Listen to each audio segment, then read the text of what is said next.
News for you, asshole. Like, I mean, when you said, nose in the air, super snooty, like, dog, that's not the most Doug interesting Benson thing had about Joke you. of the Year in the Cox-Mohr household. Cox. You were going, because you say, I'm in the airport and I see a dog in a kennel, and the side of the kennel says, caution, I bite.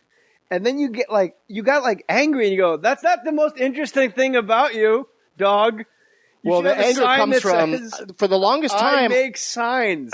For the longest time, that joke wouldn't work because I didn't have that line in there, that's not the most important thing about you, dog.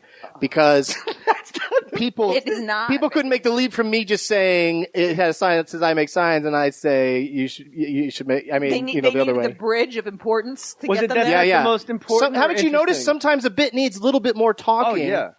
To stretch out between where you set it up Obviously, and where it pays that's off. never a problem for me, the talking can part. It needs a little bit more funny voices. Oh, Doug Benson, shut up. But Joe Rogan, I have his back on calling out Ant on those lines being from that movie. I mean, I don't know who saw or would remember lines from that movie. What Boiler movie? Room? Fat Beach? It was from Boiler Room, I think. So you agree? Nice. We all agreed that those jokes were like stolen old jokes, like two gay guys. What's more gay than in boxing's the gay sport in the world? Two men shirtless, fighting over a purse, wearing silk shorts. But Buddy Hackett is fighting that fight from the past. Like, he's from a time when jokes were jokes and you tell them. Like, so, I've heard this joke and I'll tell it. Great energy, and he was tremendous in his delivery. Shut the fuck up. He's yelling at Rogan and putting his arm out like, I'll fucking drop you. Like, he doesn't realize he's 80 on death's door. Yeah. And Rogan's like a black belt. That might have been the argument that eventually killed him. He might have started having beach house mini heart attacks right there. Last night. I woke you up. Yeah, ask Doug this question. Okay. This is a good one. I woke him up, as I often do, with very important questions. And I was going, honey. And he finally rolls over and says, yeah. And I said, why does death have a door? And he was going, I don't know. And I said, well, he's obviously not exclusive. Why? We all get there eventually. Huh? We all get there eventually. Yeah, it's there, but it's, you're not dead yet. There's one more, you have to go through the door. It shouldn't just be like... You're at the door. It's an open door Being dead is on the other side of the door. But it should just be like an open door policy. You might be too sick to open the door, so you may lay there sick for a few more years. But then you're knocking. Seriously, you're not so disabled that you can't knock. So, why not just open door policy? Why have a door? Well, if death's door isn't rocking, you shouldn't bother knocking. You shouldn't bother knocking, yeah. Or at least, yeah. It's true. Grass or ass. No one rides. So I don't know how. See, I couldn't handle that question in the middle of the night. He didn't either. He just said, he goes, I don't know. Constantly with questions like that. But she asked me. I need to know. It's her version of snoring.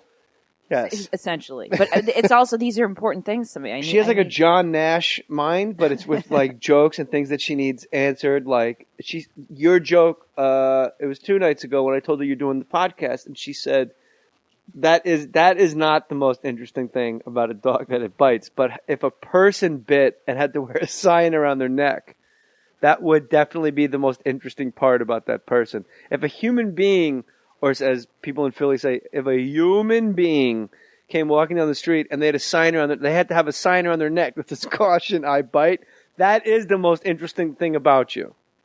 Very important to know. Chime in, Doug. You're the guest. Okay, how about this? Yeah. This is it's like a telephone game with you because it's just I bite. There's never caution wasn't in there, but it doesn't hurt the joke to add caution.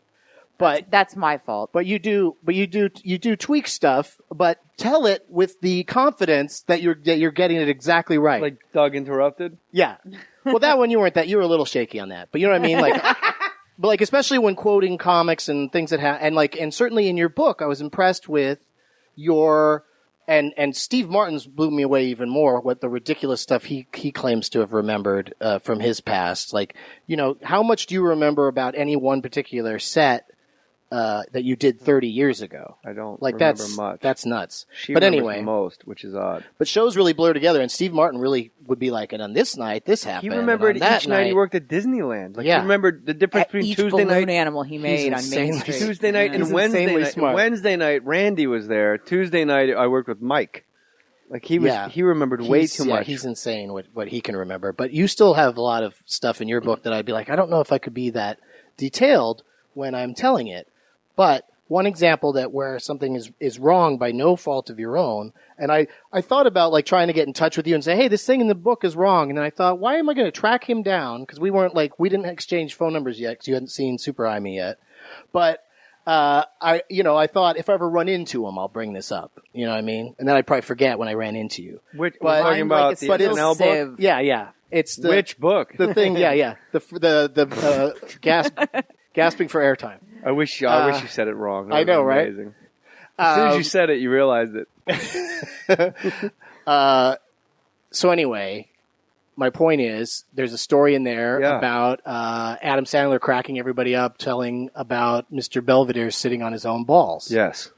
That's That your came story. from me. That's your story because He your told it as roommate. his. No, but Your roommate was you the brother say of Mr. that he was a Belvedere. guest. Yeah, right? Yeah, exactly. I know Douglas. You said that he was a guest. That Adam did like some sort of guest role on Mr. Belvedere. On Mr. Belvedere. And so your book people could have run a check on that to find out that he never did do a guest spot. Hyperion. They're in deep shit now. Perhaps Adam Sandler told him the stories that had taken place. I think Adam just said, I know somebody knows what happened on the set of Mr. Belvedere, and then that it just got that little tweak in there. I knew that you were roommates with the young with gentleman. the guy Rob Stone who played Kevin, who loved playing the drums in his off time. Yeah. See, I know a lot about and that's you. another show that I went to a lot of taping. That's not the most interesting thing about you. That you lived with. So who was the actual person? Who was the actual what? Who was the actual person this happened to? It was if not Adam Sandler. My roommate at the time came home from what the hell?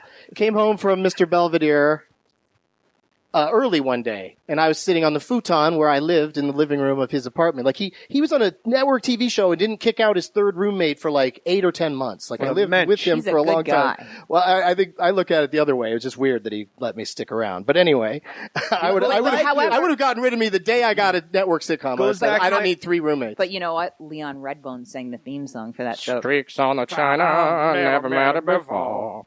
Who cares?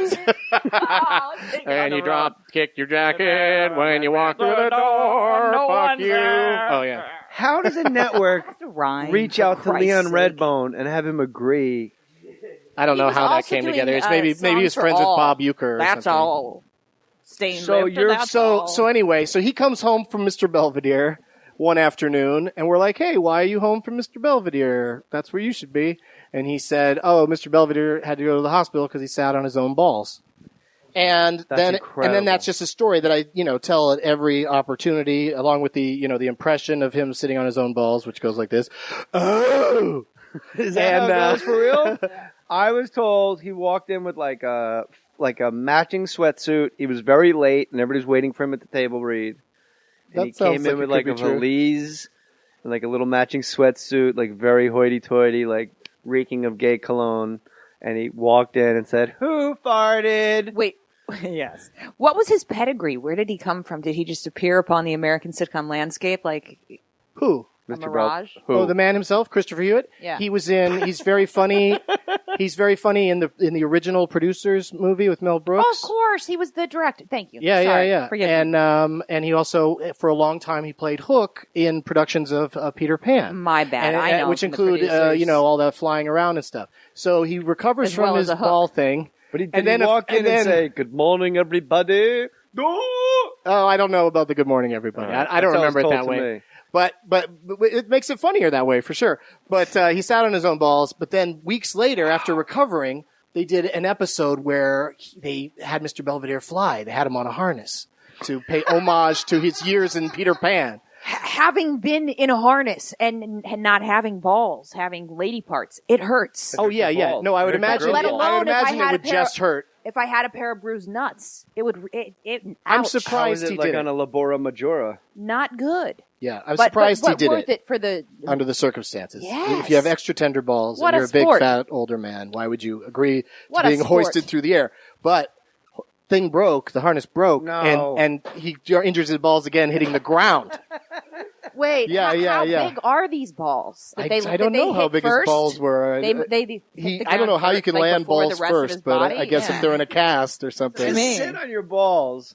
Those are low. That's what really caught on. It was fun for me to tell Sandler and everyone else who would listen, my Anyone little insider that you story. met with ears. Yeah, my little insider story about someone sitting on his own balls. It doesn't matter who it was, but it makes it funnier when you do the impression for sure. Well, that Mr. certainly Belvedere. means your balls are long enough to be sat on. I mean, yeah, you had old man Flappy, yeah, but I've seen old man flappy balls, but to have them tuck I've under never your seen thighs. anything of that. I don't know. The nature. whole thing doesn't really...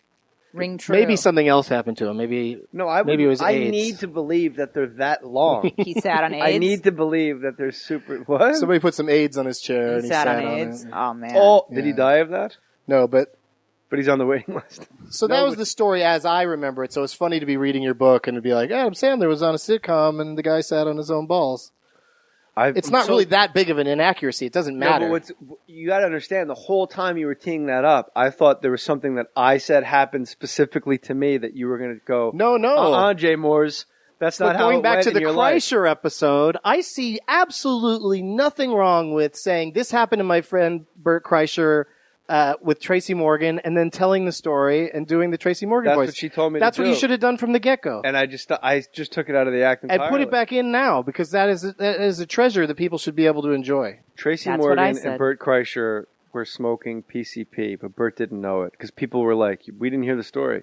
To which you reply like, if you follow me on Twitter and you've seen my stand-up, how do you not know the story? It's weird, People right? People get little parts of you.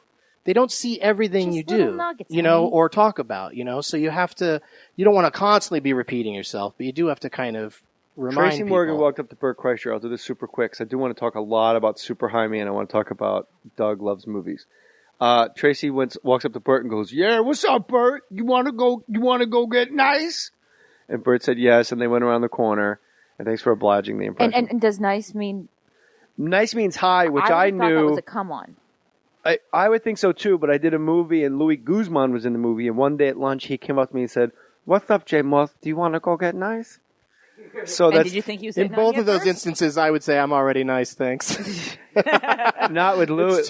Nice is too weird a word. Louis to, Guzman's to big use. belly. He's got like the use, right? Scotty T-shirt from Boogie Nights. But He's also, like, "You wanna Louis go get Guzman's nice?" always high, supposedly. So you wanna go so get you could nice? put two and two together easier with him. With Right. Tracy Morgan, I wouldn't know what it was that was going to happen. Let's go get nice. What kind yeah, of nice? that What's could be happening? like, we're just going to go Bert's get like some a ice cream. sandwich, Special boy. He doesn't know what's grass happening. laid. You don't know.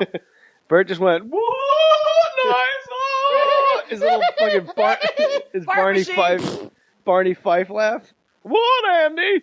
So they go and they smoke grass, but Bert takes one head of the joint and it feels like glass going down his throat and he pukes. And he goes, "What the fuck is this, Tracy?" And Tracy goes, "What's wrong, Bert? You never smoked PCP before? You never got wet?"